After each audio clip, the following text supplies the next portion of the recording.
el honor y la suerte de conocer a Pelé y de estar sentado junto con él en Milán en 2016, por primera vez que lo conocí personalmente.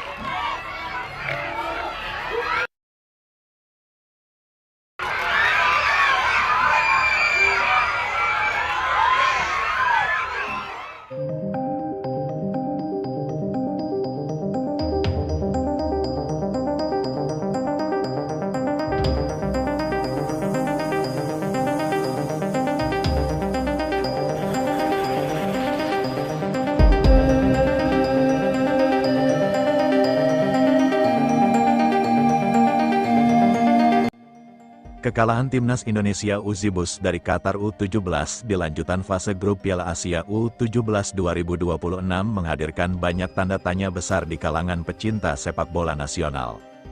Datang dengan kepercayaan diri tinggi usai meraih hasil positif di laga sebelumnya. Garuda Muda justru harus pulang dengan kekalahan 2 gol tanpa balas dalam pertandingan yang sejatinya sempat berada dalam kepermainan anak-anak merah putih, terutama sepanjang babak pertama. Yang membuat banyak pendukung semakin menyesalkan hasil tersebut. Bukan semata skor akhir, melainkan bagaimana jalannya pertandingan memperlihatkan Indonesia sebenarnya memiliki kesempatan besar untuk memimpin lebih dulu, menciptakan sejumlah peluang matang, menguasai ritme laga dalam periode penting, namun gagal mengubah dominasi menjadi gol. Saat peluang emas datang melalui titik putih pada menit-menit awal, momentum besar yang seharusnya menjadi pembuka jalan kemenangan justru berubah menjadi awal petaka. Matthew Baker yang maju sebagai algojo penalti memikul harapan besar jutaan pasang mata pendukung Indonesia. Situasi saat itu sangat ideal, Qatar belum menemukan ritme permainan terbaiknya. Lini belakang lawan masih terlihat gugup menghadapi tekanan cepat Indonesia. Sementara Garuda Muda tampil agresif dan penuh keberanian. Namun tendangan penalti yang dilepaskan Matthew Baker mampu dibaca dengan baik oleh penjaga gawang Qatar. Bakri Muhammad yang melakukan penyelamatan krusial, momen tersebut langsung mengubah arah psikologis pertandingan. Indonesia yang semula bermain penuh keyakinan perlahan kehilangan ketajaman. Bukan berarti serangan berhenti, justru sebaliknya, Garuda Muda masih terus berupaya menekan melalui kombinasi serangan sayap, umpan-umpan terobosan ke ruang kosong, serta percobaan dari lini kedua. Akan tetapi, satu persoalan besar terus menghantui. Penyelesaian akhir yang tidak efektif, beberapa peluang emas hadir silih berganti. Putu Ekayana mendapatkan ruang tank tembak yang cukup baik. Namun, penyelesaiannya belum menemui sasaran. Davayuna beberapa kali berhasil menusuk pertahanan lawan, tetapi keputusan akhir di sepertiga lapangan terakhir belum maksimal.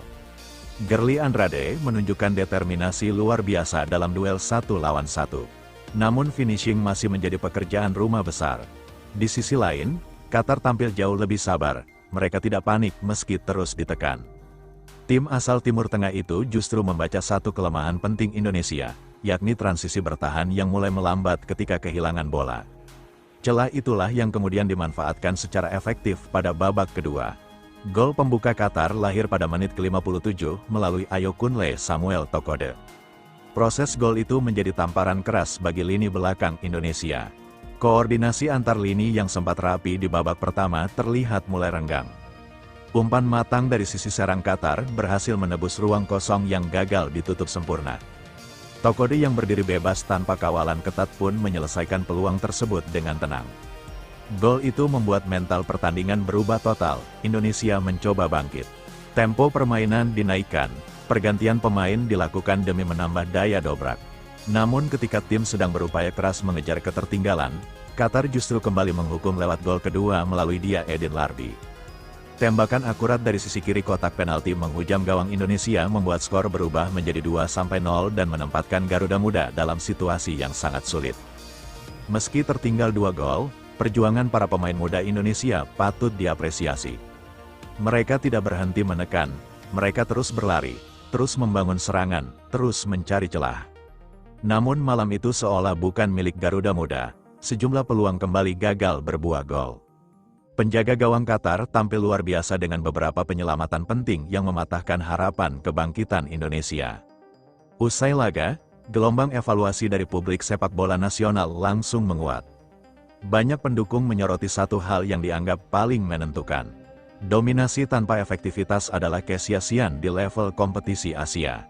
Menguasai bola, menciptakan peluang, dan tampil agresif belum cukup bila tidak dibarengi ketenangan penyelesaian akhir serta ketajaman membaca momentum pertandingan. Sebagian supporter juga mempertanyakan pendekatan strategi tim, terutama ketika Qatar mulai mengubah pola permainan di babak kedua. Ada pandangan dari kalangan pendukung bahwa Indonesia terlihat terlambat melakukan penyesuaian terhadap perubahan ritme lawan. Ada pula yang menilai variasi serangan Garuda Muda terlalu mudah dibaca setelah menit-menit awal pertandingan. Meski begitu, banyak pengamat mengingatkan bahwa kekalahan ini tidak seharusnya direspons dengan emosi berlebihan. Timnas Indonesia U17 masih memiliki potensi besar secara teknik individu, keberanian bermain terbuka, serta semangat juang. Skuad muda Indonesia menunjukkan kualitas yang menjanjikan. Yang dibutuhkan adalah evaluasi detail, peningkatan akurasi penyelesaian akhir, disiplin transisi bertahan, dan kematangan mental saat menghadapi momen-momen krusial seperti penalti. Kegagalan Matthew Baker mengeksekusi penalti memang menjadi titik balik pertandingan, tetapi sepak bola bukan tentang satu momen semata. Ada banyak detail kecil yang menentukan hasil akhir. Keputusan di kotak penalti, konsentrasi bertahan, efektivitas pergantian pemain, hingga kemampuan menjaga ritme permainan selama 90 menit. Kini Garuda Muda dituntut segera bangkit. Kekalahan dari Qatar harus dijadikan pelajaran mahal, bukan pukulan yang mematahkan semangat. Perjalanan di Piala Asia U17 2026 belum sepenuhnya selesai. Asa masih ada, peluang masih terbuka, dan dukungan publik tetap mengalir deras. Yang dibutuhkan sekarang bukan saling menyalahkan, melainkan pembenahan cepat, kepala dingin, dan respons kuat di pertandingan berikutnya. Sebab, satu kemenangan bisa kembali mengubah arah perjalanan Timnas Indonesia U17 di turnamen ini. Garuda Muda terluka tetapi belum tumbang, perjuangan belum selesai. Reaksi fans ASEAN USA Timnas Indonesia U1 kalah dari Qatar. Peluang hadapi Jepang dinilai berat, namun harapan Garuda Muda untuk lolos masih mendapat dukungan besar. Kekalahan Timnas Indonesia U17 dari Qatar, U17 tidak hanya menjadi sorotan di dalam negeri, tetapi juga memancing gelombang reaksi luas dari pecinta sepak bola kawasan Asia Tenggara. Di berbagai ruang diskusi sepak bola regional, banyak pendukung dari negara-negara ASEAN menilai hasil tersebut sangat disayangkan. Karena Indonesia sebenarnya tampil berani, mampu menciptakan sejumlah peluang, namun gagal memaksimalkan momentum penting yang bisa mengubah jalannya pertandingan. Banyak komentar dari pendukung sepak bola kawasan menyoroti kegagalan penalti pada babak pertama sebagai titik balik paling menentukan. Menurut mereka, bila peluang emas itu berubah menjadi gol, arah pertandingan bisa sangat berbeda. Indonesia dinilai tampil cukup agresif di awal laga dan sempat membuat Qatar kesulitan mengembangkan permainan. Sejumlah pendukung dari kawasan juga menyampaikan simpati terhadap perjuangan Garuda Muda. Mereka menilai skuad muda Indonesia menunjukkan karakter bermain yang berani, penuh energi, dan tidak gentar menghadapi lawan yang secara fisik maupun organisasi permainan tampil sangat disiplin.